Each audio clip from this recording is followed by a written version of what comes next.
The kiss. What a day. What a shitty day.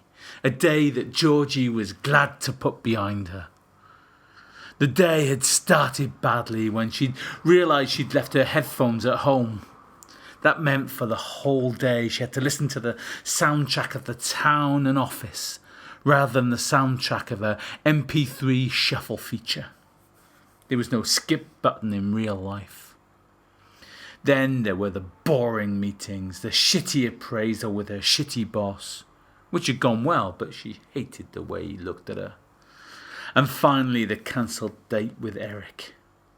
About the only thing to go right was that, against all odds, she'd made it to her train, which amazingly was only 2 minutes late, and incredibly upon which she'd managed to find a seat. Living at the last station was a pain in the neck in terms of the time it took her to get home, but it was perfect on days like these, when it meant she could snooze gently without the risk of missing her stop. She closed her eyes and prepared to let the gentle motion of the train ease her journey home. "I love you." The voice was male, but delivered in a childish tone. Georgie opened one eye to see a 30-something couple staring at each other in the close confines of the train seat opposite. She closed her eyes and tried to get comfortable. "Love you too." The voice sounded like a Barbie doll, despite the woman being 30. Georgie opened her other eye. She would do anything not to have to hear either of those two sickening voices again. "Love you more," the man said. "Prove it." Why hadn't she brought those headphones? She longed for those headphones. They would give a blessed relief from this torture.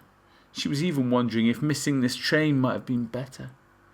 But worse was to come, because to prove it, Ken put his tongue down Barbie's throat and proceeded to kiss her so noisily it was uncomfortable for everyone else in the carriage.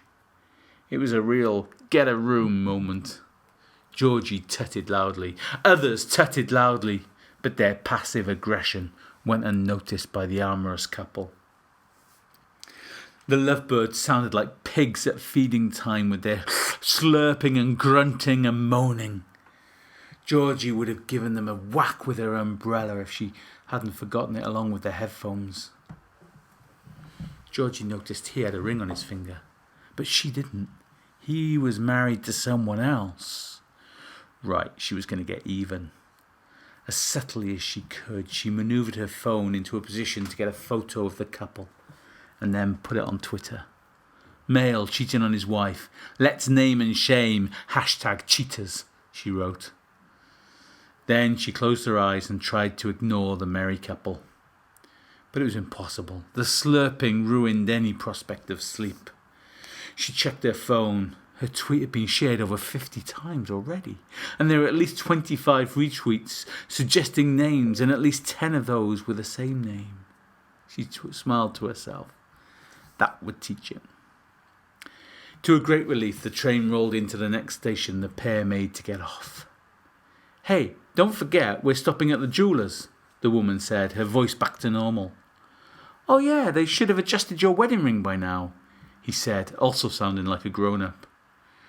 Georgie felt a flush of red rise up her face as she desperately tried to undo the undoable.